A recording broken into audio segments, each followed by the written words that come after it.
আমার স্বামীর সাথে সংসার জীবন এই ১৩ বছর হলো।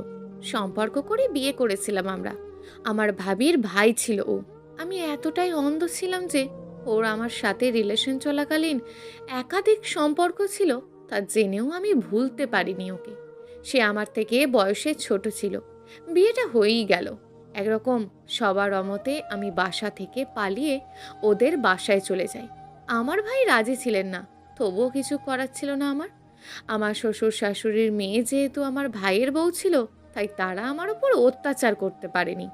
মিলনের সাথে ১৩টি বছর কাটিয়ে দিলাম। আমার দুজন কন্যা সন্তানও আছে। মিলন বিয়ের পর ও বিভিন্ন মেয়ের সাথে ফোনে কথা বলতো। আমি কিছু বললেই বলতো, কথা বললে কি জাত যায়, এরা তো ফ্রেন্ড, বউ তো তুমি। আমার ছোট মেয়ে হওয়ার পর থেকেই মিলনের পরিবর্তন হতে লাগলো খুব। চাকরির সুবাদে ও থাকতো দূরে, প্রায় ১ মাস পর আসতো। আমি ওর মা বাবার সাথেই থাকতাম। এত কিছু ত্যাগ করেও শুধু চেয়েছি মিলনের মনের মতন হতে। এরই মাঝেই হঠাৎ মিলনের উৎসবেও বাড়িতে আসলো না। আমি বারবার জিজ্ঞেস করতে লাগলাম। ও বলল ওর এক বোনের বাড়িতে আছে। কোন বোন? তোমার একমাত্র বোন তো আমার ভাবি, আর কে? আহা নিশি, সে না, এ আমার ধর্মের বোন, অনেক ভালো, তোমায় নিয়েও একদিন যাব। এরপর ওই মেয়ে আমাকে কল দিল। একদিন কল দিয়ে বলে, ভাবি আমি বিথি। কোন বিথি?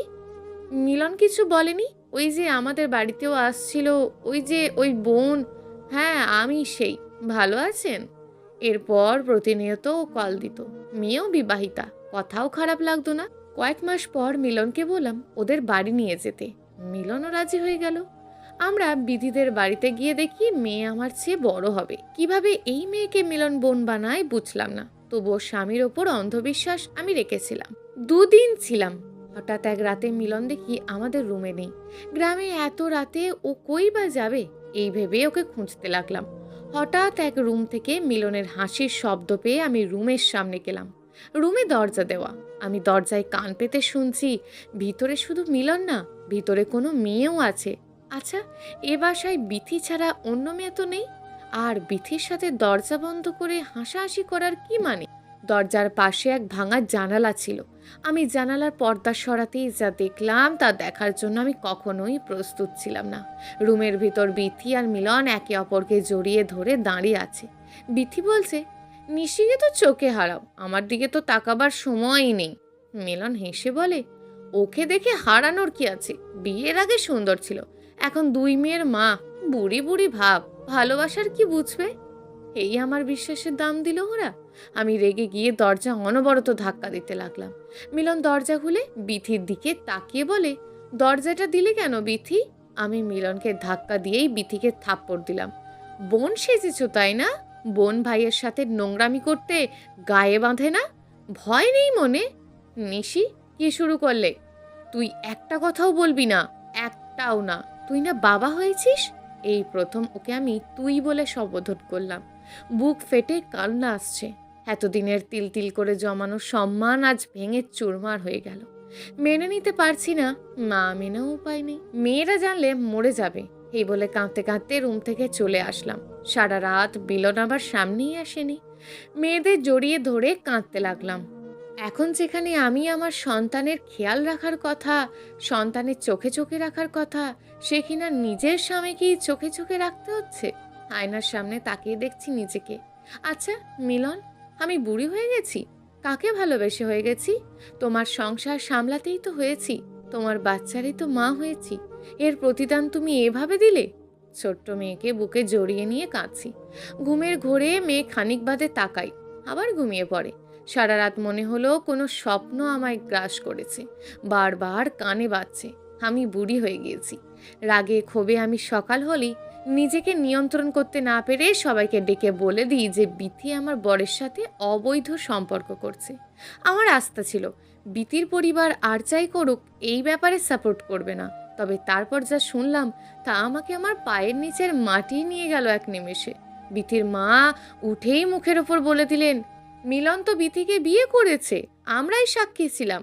মিলন বলেছে তুমিও মেনে নেবে। কি মিলন বলনি? মিলন মাথা নিচু করে দাঁড়িয়ে আছে। বিথির সাথে মিলনের বিয়ে হয়েছে আরও ২ মাস আগে, আর তা বাসায় সবাই জানে। মিলন বলেছে আমায় রাজি করিয়ে বিথিকে বাড়িতে নিয়ে যাবে। তার মানে এই কারণেই বাড়ি আসেনি মিলন?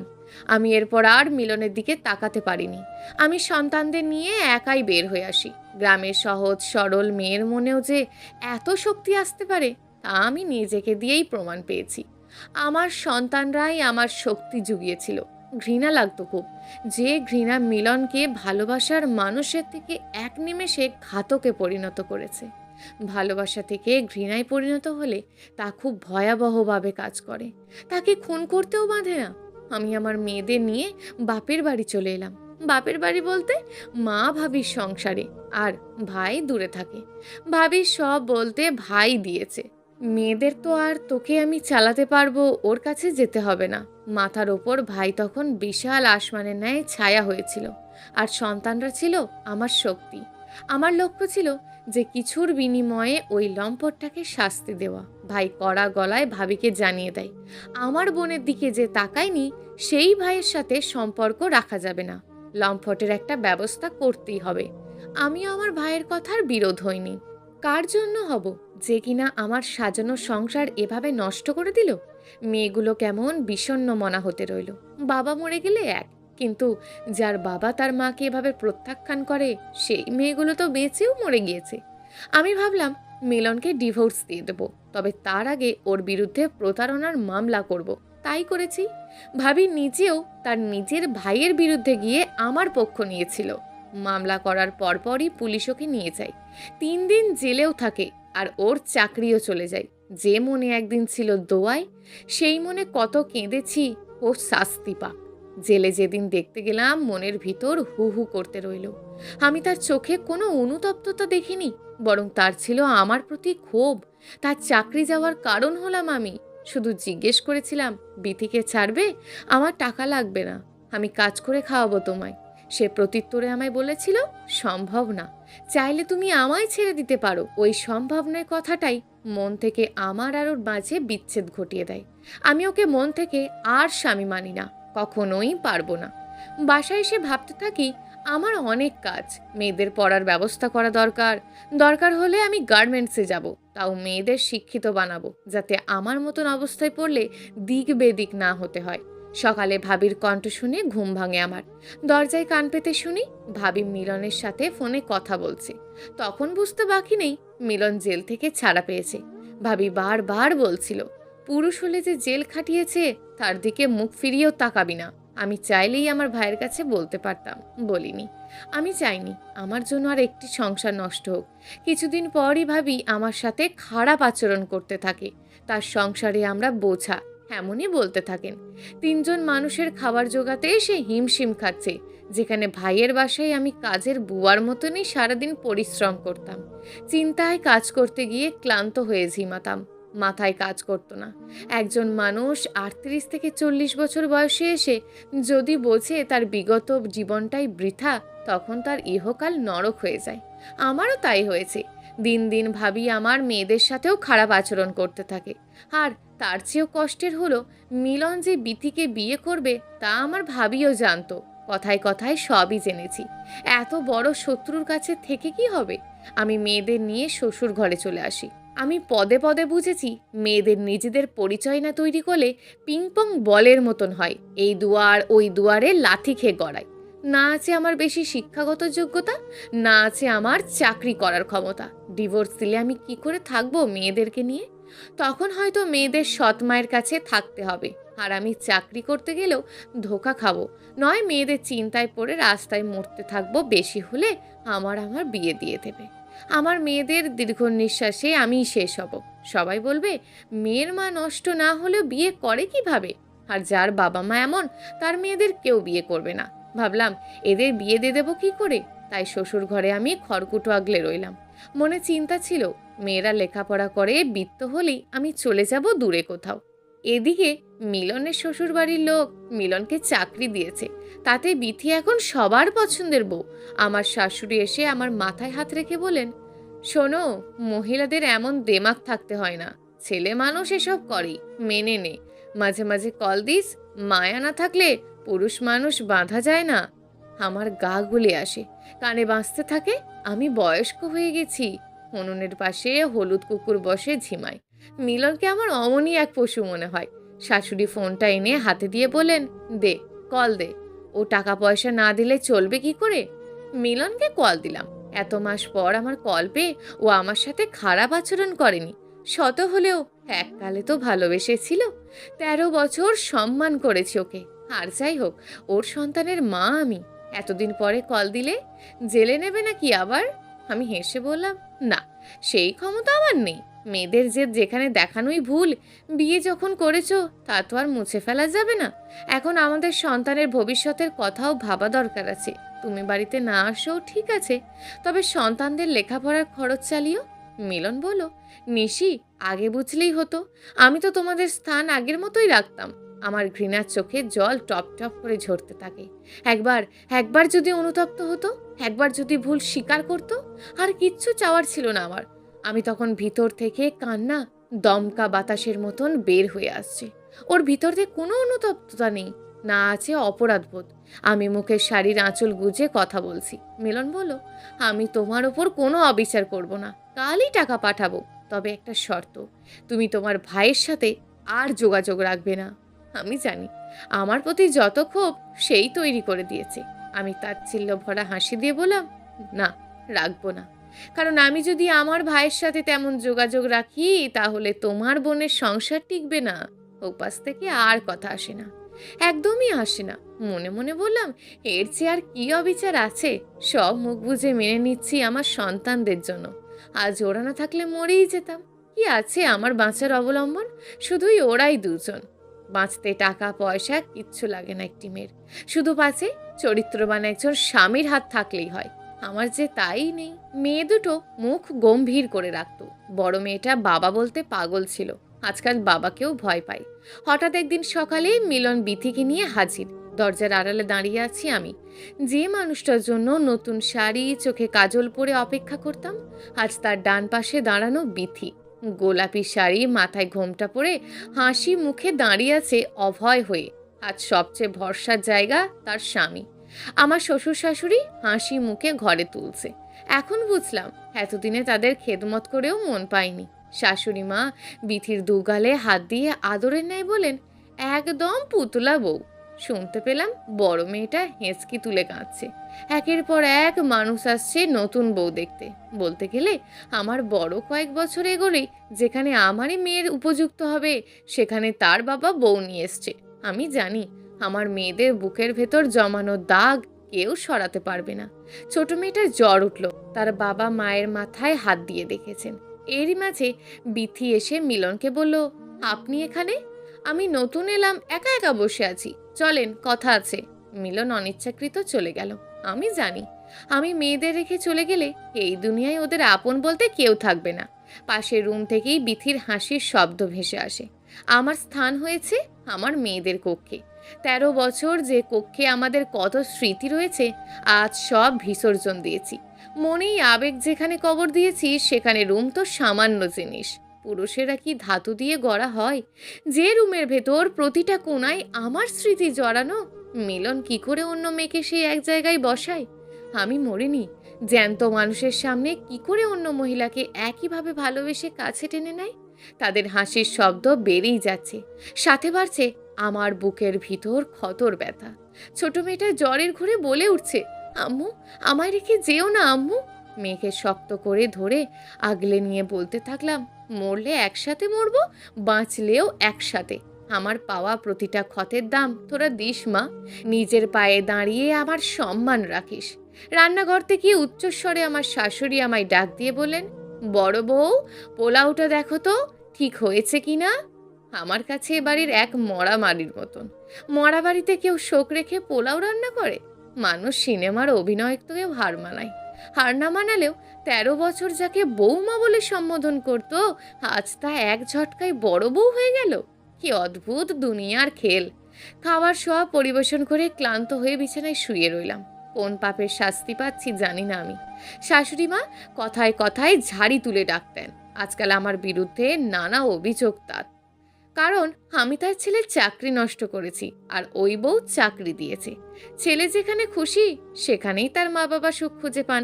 আমার মতন বউ মরলে আরও বউ পাবে। বরং শাশুড়ি আমার পক্ষ নিলে হবাক হতাম। যেখানে আমার বর গিয়েছে, এখন আমার সংসারও যাবে বুঝে গিয়েছি। বিথি এসে বলে, আপা চলেন খাই। আমি ওর দিকে না তাকিয়ে বললাম, তুমি আমায় নাম ধরে ডেকো, আপা ডেকো না। মনে মনে ইচ্ছে হচ্ছে মেরে ফেলি, এ বোন আমার লাগবে না। আমি অভিমানী আমার রুম ওদের ছেড়ে দিলাম। মিলন আমার সামনেই বিথির হাত ধরে হাসে, রুমে গিয়ে আড্ডা দেয়, মেয়েদের ছোট মা বলতে বলে। ওর একটুও কষ্ট হচ্ছে না। রাতে রুম থেকে অল্প স্বরে গান ভেসে আসে, আমার চেনা গান। মিলনের বুকে মাথা রেখে কতকাল ওই গান শুনেছি। খুব জানতে ইচ্ছে করে, তুমি কি সেই আগের মতন আছো? আজও একই সুর, একই গান। মিলন অন্য কাউকে বুকে নিয়ে গান শোনায়। কাঁথায় মুখ পুড়ে কাঁদছি, বুকে ভারী হয়ে আসছে। ছটফট করতে করতে উঠে বসে। জুঁই আওয়াল ধরে বলে, মা এত রাতে কই যাও? আমি শান্ত গলায় বলি, বাইরে। আমি আসি? একা ভয় পাবে তো? না মা, তুই জেরার পাশে থাক, দেখ ওর জ্বর বাড়ে কিনা। বাইরে গিয়ে পুকুর ঘাটে বসে হেঁচকি তুলে কাঁদছি। এখন আর আমার রাতে ভয় করে না, আগে কত ভয় পেতাম। মিলন থাকলেও আমার সাথে নামতো, বাকি সময় মেয়েরা। কিছুক্ষণ যেতেই দূরে দাঁড়িয়ে জুঁই মা মা করে ডাকতে রইল। চোখে পানি ঝাপটা দিয়ে উঠে দাঁড়ালাম। আজকাল মেয়েগুলো আমার চোখের আড়াল হতে দেখলেই ভয় পায়। ভাবে হয়তো মা বুঝি শোকে মরে যাবে।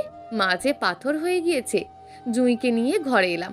মিলন ওপাশের রুম থেকে বলে উঠল, নিশি বাইরে যাবে? আমি আসবো।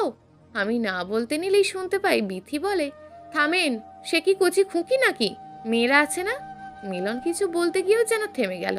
খানিক বাদেই বিথি অট্ট হাসিতে লুটিয়ে পড়ল। পাশের কক্ষ থেকে শাশুড়ি সরু গলায় শ্বশুরকে বলছে, নতুন বউয়ের লজ্জা শরম কম, দেখেন কিভাবে হাসে। বিছানায় গা এলিয়ে দিয়ে জেরার কপালে হাত বুলিয়ে দিলাম। জেবা শান্ত গলায় জিজ্ঞেস করে, মা তুমি কাঁদতে গিয়েছিলে তাই না? আমি জেবাকে বুকে টেনে নিই। খুব জানতে ইচ্ছে হয় মিলন, যদি আজ আমি অন্য ছেলের সাথে এমন করতাম, কি বলতে তুমি? আমায় কি রাখতে সংসারে? নিশ্চয়ই না। মেয়েরা এসব পারে না, মেয়েদের অন্যায় দেখেও চুপ থাকতে হয়। আচ্ছা, কখনো বিথিকে বুকে টেনে হুট করে বুক ভারী হয়ে আসে না ওর? নিজের বিবেককে কখনো ছোট মনে হয় না? নিজের এমন রূপ দেখে ঘৃণা লাগে না?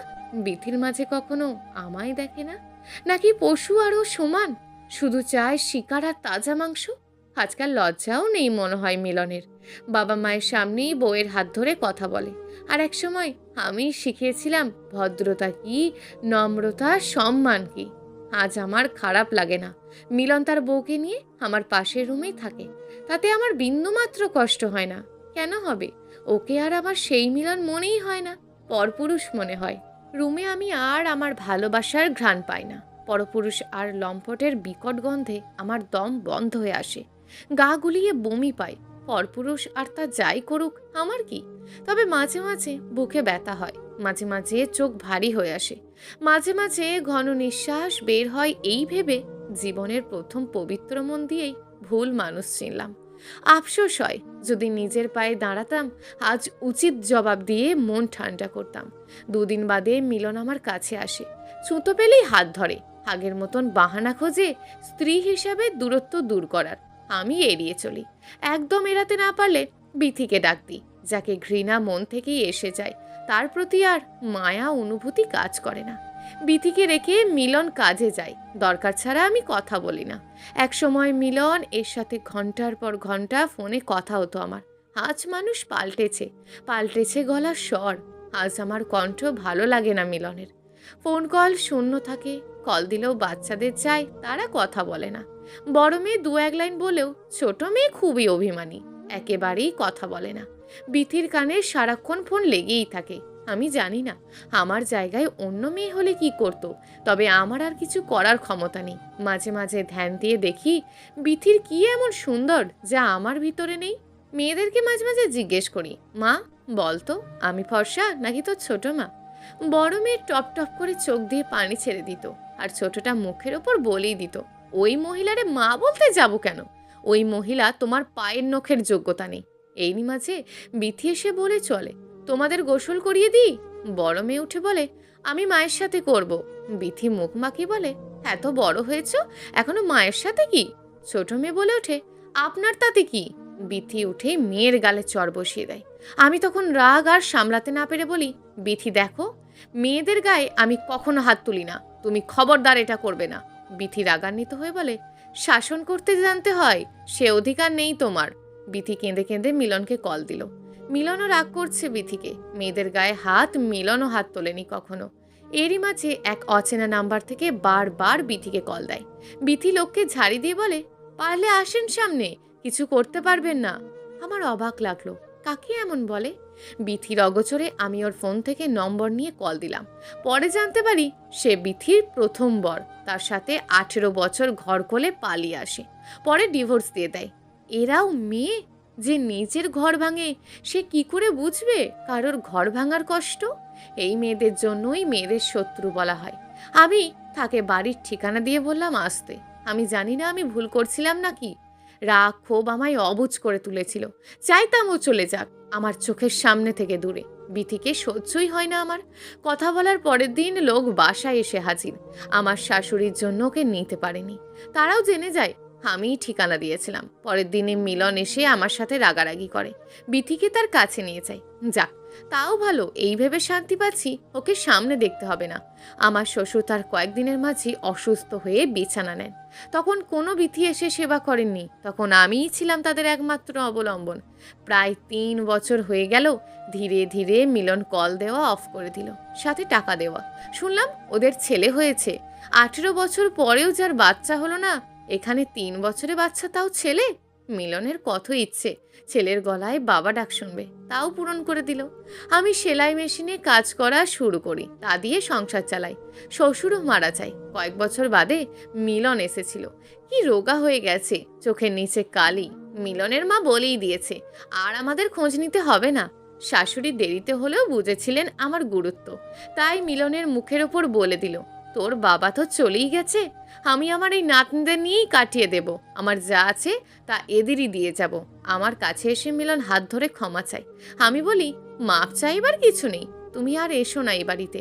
আজ আমার ছোট কাপড়ের দোকান আছে, তা দিয়েই চলে যাবে। ডিভোর্স আমি দেব না, তাতে মানুষ আমায় খারাপ বলবে, কথা বের করবে। তুমি চাইলে দিতে পারো।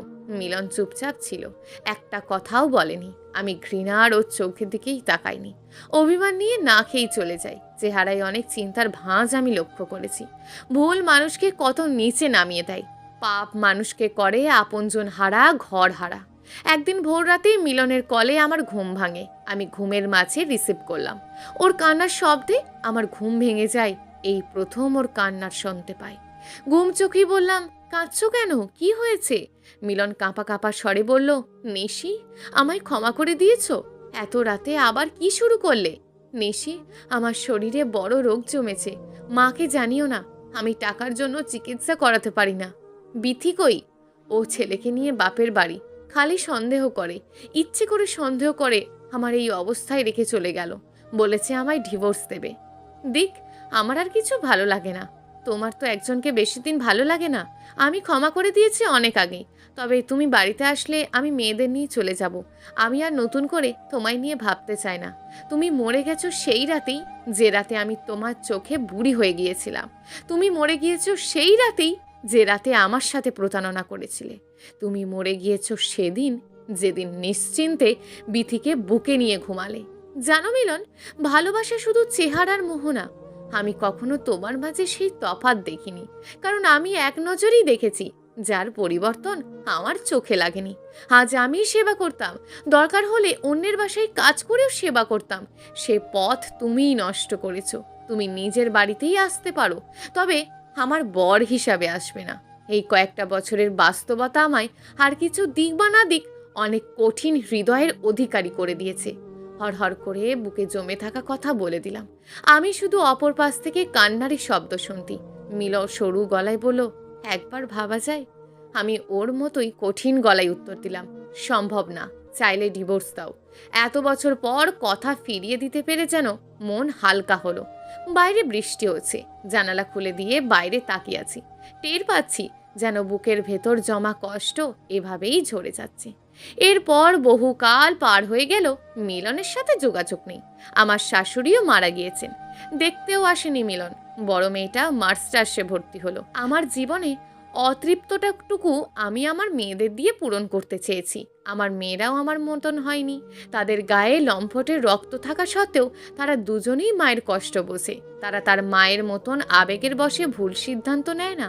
যখন এসব ভাবি, পূর্ণতায় আমার বুক ভরে ওঠে। বড় মেয়ের বিয়ে হলো 1 বছর হলো। ছোট মেয়ের সাথেই কেটে যায় দিন। হুট করেই সেদিন অনেক বছর বাদে বিথির প্রাক্তন বর কল দিল আমায়। খুব আনন্দ নিয়ে বলছিল বিথি তাকে কল দিয়ে কেঁদেছে, বারবার ক্ষমা চেয়েছে। তার যে ছেলে সন্তান হয়েছে সে কথাও বলতে পারে না।